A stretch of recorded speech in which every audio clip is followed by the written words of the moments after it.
Hello, चलिए तो हम दिल्ली और सेंट्रल गवर्नमेंट पे आ जाते हैं हम, और देखते हैं ये जो टसल चल रही है between Delhi and government and the union government.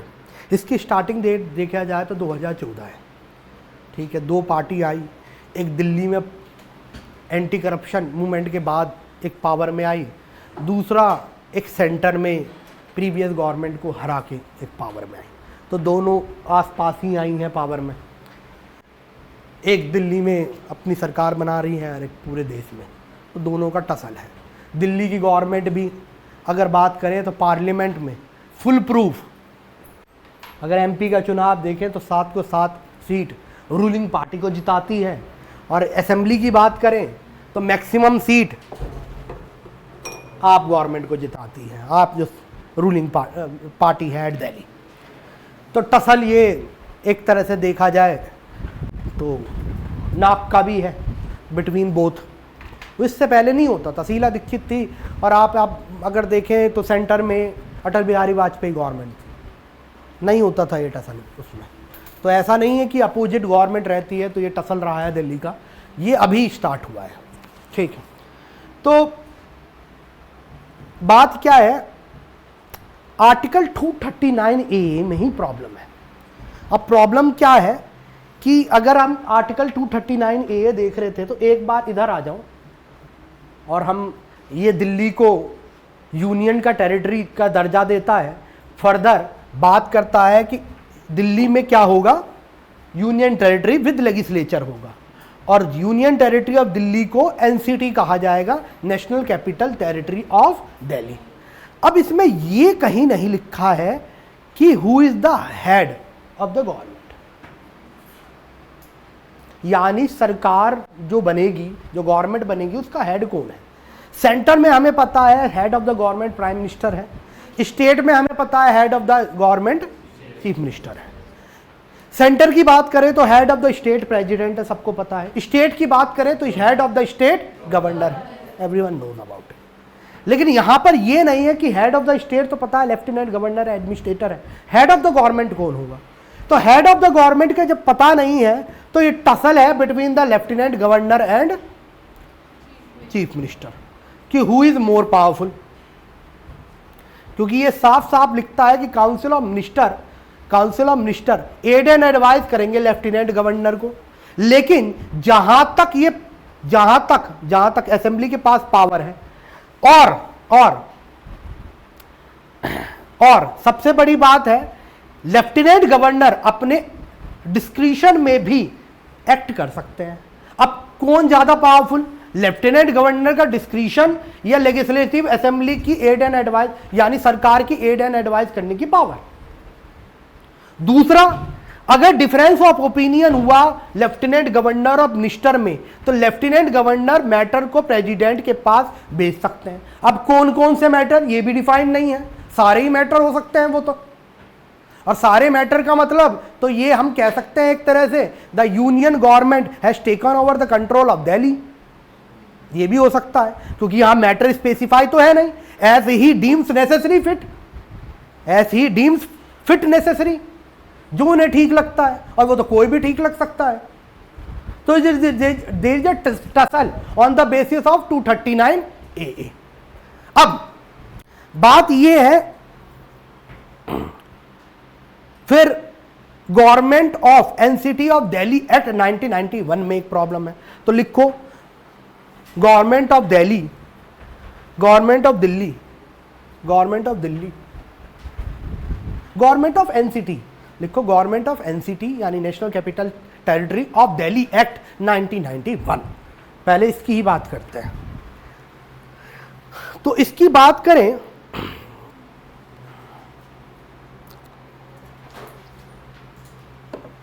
तो सबसे पहला प्रॉब्लम इसमें यह है, सबसे बड़ी पहली प्रॉब्लम यह है इसका रूल 55। क्या है रूल 55? रूल 55 इसका यह कहता है कि जब भी सर्टेन टाइप्स के बिल को इंट्रोड्यूस करा जाएगा, उसके लिए प्रायर प्रायर कंसेंट चाहिए यूनियन गवर्नमेंट का। अब सर्टेन टाइप्स के बिल को डिफाइन नहीं किया गया है कि कौन से बिल हो सकते हैं। मेरा कहने का क्या मतलब है कि सर्टेन टाइप्स के बिल के लिए लेफ्टिनेंट गवर्नर प्रायर कंसेंट लेगा यूनियन गवर्नमेंट का, यानी प्रेसिडेंट का, और वो सर्टेन टाइप के बिल्स डिफाइन नहीं करे हैं। ये रूल 55 है, तो लिखो रूल 55। ये भी एक कंट्रोवर्शियल है, तो लिखो rule 55 of transaction of business rule. अच्छा, ये ट्रांजैक्शन ऑफ बिजनेस रूल्स में ये जो रूल्स बनाए हैं ये प्रेसिडेंट ने बनाए हैं। लॉ है, लॉ के बेसिस पे आपको पता होगा एक डेलीगेटेड पावर होती है, और डेलीगेटेड पावर में एडमिनिस्ट्रेशन अपने लिए रूल्स बनाता है, सबको पता है ना, इसे कहते हैं डेलीगेटेड लेजिस्लेशन। तो GNCTD में डेलीगेटेड लेजिस्लेशन में रूल्स बनाए गए हैं, जिसका जब से सबसे कंट्रोवर्शियल रूल है रूल 55। तो लिखो rule 55 of transaction of business rules says that prior consent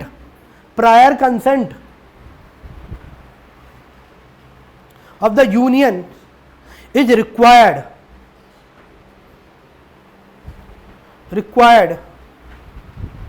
for offshore certain bills. Next, इसी एक्ट का रूल्स नहीं। अब सेक्शन 49 में भी प्रॉब्लम है इनका। सेक्शन 49 का कहना है कि president can issue any direction and that direction is binding on the state government of Delhi. यानी जो चीफ मिनिस्टर को कोई भी डायरेक्शन प्रेसिडेंट इशू कर सकते हैं और वो डायरेक्शन बाइंडिंग होंगे। ये भी लिख लो, the president can issue binding direction to the Delhi government,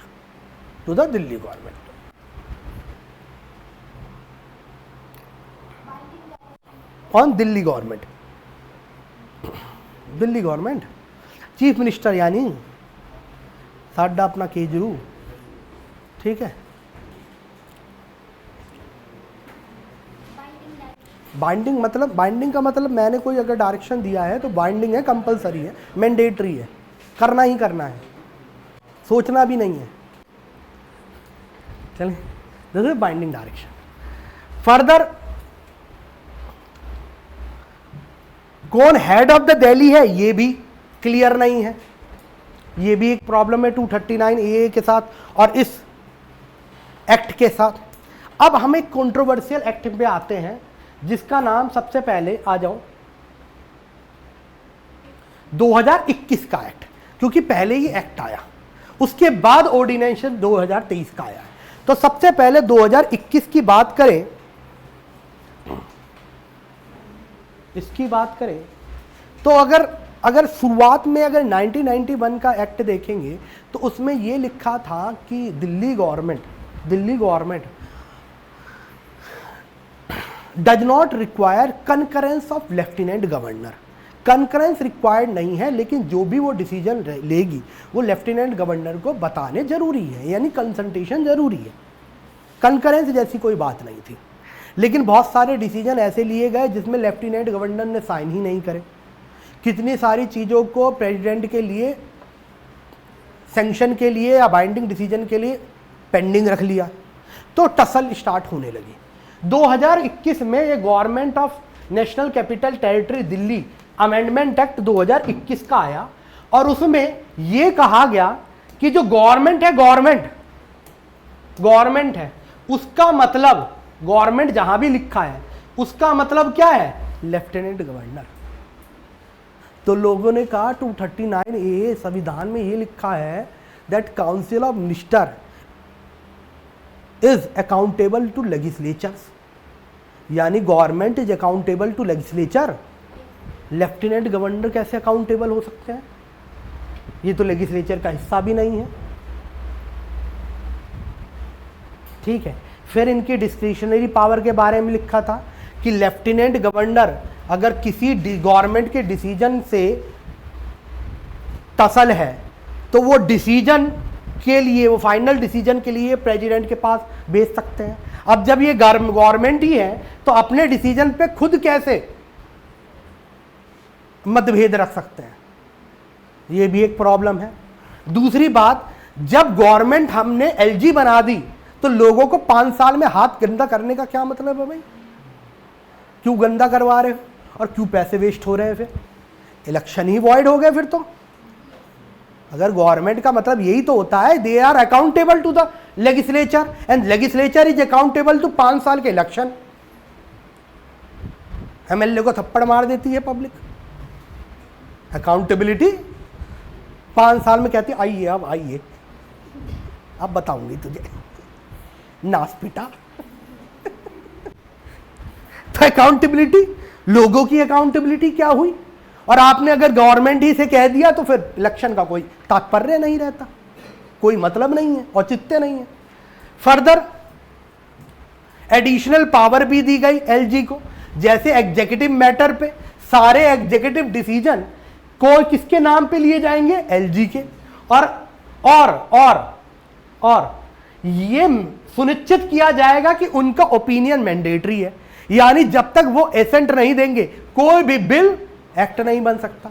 यानी कल को अगर बजट रोक लिया उन्होंने तो सरकार, समझ में आया? 356 लाने की क्या जरूरत है? एलजी बैठा है अपना, एवरीवन। दूसरी चीज, कोई भी डिसीजन होगा एलजी से पूछा जाएगा और इसका ओपिनियन मैंडेटरी है, चाहे वो मनी बिल भी हो। लेजिस्लेटिव मैटर पे भी he can reserve those bill जो उन्हें लगता है कि ये किसके लिए रखे जाए? प्रेसिडेंट के लिए रखा जाए, जो उन्हें लगता है। इसमें कोई फ्रेमवर्क नहीं रख दिया कि कौन कौन से भेजने हैं, जो उन्हें लगता है। पत्नी वही जो पिया मन। समझ में आया? नेक्स्ट आओ, बार्स ऑन इंक्वायरी। अब सबसे बड़ी बात, लेजिस्लेटिव असेंबली कोई भी ऐसी रूल नहीं बना सकती और ऐसी कमिटी नहीं बना सकती जो किसी भी एडमिनिस्ट्रेटिव डिसीजन को इंक्वायर करे। यानी एग्जाम्पल के लिए हमने जैसे पार्लियामेंट में देखा, एक पब्लिक अकाउंट्स कमिटी है, सीएजी ऑडिट करता है, पब्लिक अकाउंट्स कमिटी पे बैठता है, पब्लिक अकाउंट्स कमिटी इंक्वायरी करती है और उस रिपोर्ट को पार्लियामेंट में रखती है और उस पर डिबेट होती है। पूरा दुनिया देखता है कहां कहां करप्शन हुआ, कहां कहां क्या हुआ। यहां पर क्या करा गया? ऐसी कोई भी कमिटी और ऐसी कोई भी इंक्वायरी पर बैन लगा दिया। यानी स्टेट लेजिस्लेचर का कंसेप्ट ही खत्म। इनडायरेक्टली तो यही है, इवन कमिटी नहीं बना सकते आप, इंक्वायरी कंडक्ट नहीं करा सकते। फर्दर नेक्स्ट आओ, rule of procedure of assembly must be consistent with the rule of procedure conduct of business in Lok Sabha. ये अनदर कंट्रोवर्शियल। इन्होंने कहा कि जो असेंबली है दिल्ली की, वो उन्हीं रूल्स पे काम करेगी जो लोकसभा के रूल्स हैं, उसी रूल्स पे। अब देखा जाए, हर असेंबली अपने अपने अलग अलग रूल्स बनाती है। राज्यसभा को आप लोकसभा ये नहीं कह सकती कि जो हमारे रूल्स हैं उसी के ऊपर राज्यसभा भी वैसी काम करे, या उत्तर प्रदेश की विधानसभा वैसी काम करे। हर असेंबली अपने अपने रूल्स अलग अलग बनाती है। लेकिन ये कहा गया कि जो प्रोसीजर और रूल्स होंगे असेंबली के, वो सेम होंगे date of Lok Sabha, which is another controversy. अब इस बेसिस पे सुप्रीम कोर्ट ने ये मैटर पूरा निरस्त कर दिया। ये एक्ट ही इलीगल बताया गया और इसे निरस्त कर दिया गया। क्या करा गया? खत्म कर दिया, इसे खत्म कर दिया। समझ में आया? आ जाओ, इसे निरस्त कर दिया। सरकार ने कहा ऐसा है क्या? सरकार ले आई, सुन तो लो, सरकार ले आई ऑर्डिनेंस। अच्छा, ये जो निरस्त किया है ये दूसरी तीसरी बार करा। सुनो, पहली बार तो सुनो, पहली बार ये हुआ था who is the head of the government. सुनो, ये एक्ट क्यों आया ये बता रहे हैं ना। पहले ये एक्ट समझते हैं 2021 का क्यों आया। सुप्रीम कोर्ट ने क्लियर कर दिया था कि भाई जो लेफ्टिनेंट गवर्नर होगा he has to aid and advise by the council of minister and he has to act accordingly. उन्हीं के जो वो कह रहे हैं उन्हीं के बिहाफ पर आपको काम करना पड़ेगा। अब बात ये है, ये सुप्रीम कोर्ट में आया क्योंकि लेफ्टिनेंट गवर्नर शायद केजरीवाल को काम नहीं करने दे रहे थे। जैसे सुप्रीम कोर्ट का डिसीजन आया to quash and nullify the decision, सरकार लिया ये एक्ट। ठीक है, सुप्रीम कोर्ट का सिंपल कहना होता है कि अगर आप किसी लॉ के बेसिस पे हम पे डिसीजन दिलवाना चाहते हैं तो आप डिसीजन को क्वाश करने के लिए लॉ ना लेके आइए, जिस लॉ के बेसिस पे ये विवाद हुआ है उसे क्वाश कर दीजिए और हटा दो 239 AA। क्या जरूरत है यूटी ऑफ दिल्ली? लेकिन तब आपको पता है एक टेढ़ा रास्ता पकड़ना पड़ेगा जिसमें अमेंडमेंट की जरूरत है 368, पूरी दुनिया देखेगी। फिर वोट लाना 2/3 प्रेजेंट एंड वोटिंग का and majority of the house problem होगा, तो आप सिंपल मेजोरिटी से बिल ले आते हो। सुप्रीम कोर्ट का कहना होता है कि भाई अगर आपको डिसीजन कोई क्वाश होना है, क्वाश करना है, खत्म करना है, नल एंड वॉइड करना है, तो आप उस कड़ी को जिस पे वो डिसीजन दिया गया है उस लॉ को खत्म कर दीजिए। जैसे यहां पे 239 AA को खत्म कर दो, लेकिन आप उसे खत्म नहीं कर रहे हो, आप डिसीजन क्वाश करने के लिए नया ऑर्डिनेंस और नया लॉ लेके आ रहे हो।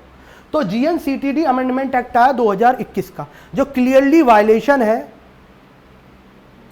पार्लियामेंट ओवर रीच है एक तरह से, over the judicial decision. Contempt भी क्या पूरे पार्लियामेंट में कंटेम्प्ट लगाएगा? तो ओवर रीच है, ये लेजिस्लेचर ओवर रीच है। जब ये आया तो सुप्रीम कोर्ट ने इसे भी क्वाश कर दिया, ये भी इलीगल है। जैसी क्वाश करा सरकार दोबारा ले आई दूसरी तरीके का, उल्टे तरीके का वही कान पकड़ा, जिसका नाम था government of NCT of Delhi amendment ordinance 2023, और कहा केजरीवाल जी ने नहीं दूंगा। खून भरी आंखें, गुस्साई, समझ में आया? तो जीने नहीं दूंगी। वो देखा है मंजुलिका को जो कहती है घेवर खाऊंगी। इधर आओ, इधर।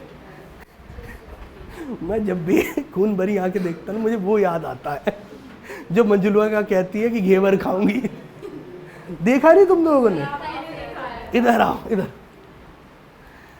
अब इस ऑर्डिनेंस में क्या करा इन्होंने, एक तो इन्होंने जो सुप्रीम कोर्ट का डिसीजन आया दूसरी बार उसे भी नलीफाई कर दिया। काम दूसरी बार लेके आऊंगा, कितनी बार तुम क्वाश करोगे हम उतनी बार लेके आऊंगा। ठीक है, अब इसमें क्या करा, तो क्योंकि सुप्रीम कोर्ट ने 239 AA इंटरप्रिटेट करा था, क्योंकि सुप्रीम कोर्ट तो भाई किसी लॉ के बेसिस पर ज्यादा कॉन्स्टिट्यूशन को तवज्जो देगा ना। वो कॉन्स्टिट्यूशन बहुत बड़ा डॉक्यूमेंट है एज कंपेयर टू कोई भी उन्नु लॉ। समझ में आई बात? This is the most important document. तो इन्होंने कहा कि भाई लोगों ने सरकार इलेक्ट करी है और इलेक्टेड सरकार ही में गवर्नमेंट होती है, कोई लेफ्टिनेंट गवर्नर गवर्नमेंट नहीं होता है। समझ में आया? और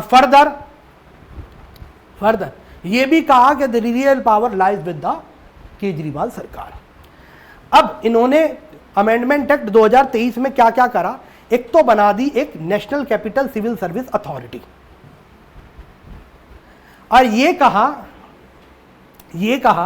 कि इस national capital civil service authority में एलजी डिसीजन लेंगे रिलेटेड टू सर्विसेज, जो भी सर्विसेज है उनसे रिलेटेड हम डिसीजन लेंगे, जिसमें अपॉइंटमेंट भी आएगा, ट्रांसफर ऑफ एम्प्लॉयज भी आएगा of the Delhi government, vigilance department भी आएगा और सब चीज आएगा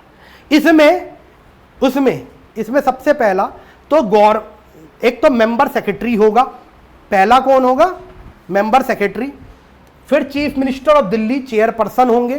principal home secretary of Delhi ये दूसरे मेंबर होंगे, जो से principal home secretary of Delhi, government as member secretary. ये सब और भी सेक्रेटरी हो सकते हैं इसके साथ, मतलब 3 लोग होंगे। Chief secretary of Delhi government as member, यानी सरकार का एक होम मिनिस्ट्री का सेक्रेटरी, फिर दिल्ली गवर्नमेंट का चीफ सेक्रेटरी और कौन होंगे? चीफ मिनिस्टर होगा। ये 3 लोग क्या करेंगे? लेफ्टिनेंट गवर्नर को एडवाइस करेंगे। कौन करेगा? ये 3 लोग। फिर भी गवर्नर का मन है, माने ना माने। समझ में आया? एक तो बात ये, एड एंड एडवाइस के लिए इनका क्या मतलब है? लेजिस्लेचर जो काउंसिल ऑफ मिनिस्ट्री है वो क्या आटा गूंदने के लिए है क्या? समझ में आया? फर्दर और ये और कह दिया कि केजरीवाल तो है ही साथ के साथ, बाकी चीफ सेक्रेटरी जो है, जो चीफ सेक्रेटरी है, होम सेक्रेटरी है, इसे सेंट्रल गवर्नमेंट ही अपॉइंट करेगी। मान लो चीफ सेक्रेटरी, देखो इधर बैठा है केजरीवाल, यहां पर है एक होम सेक्रेटरी, एक है चीफ सेक्रेटरी। होम सेक्रेटरी तो सेंट्रल गवर्नमेंट से ही आ रहा, चीफ सेक्रेटरी भी सेंट्रल गवर्नमेंट ही अपॉइंट करेगी।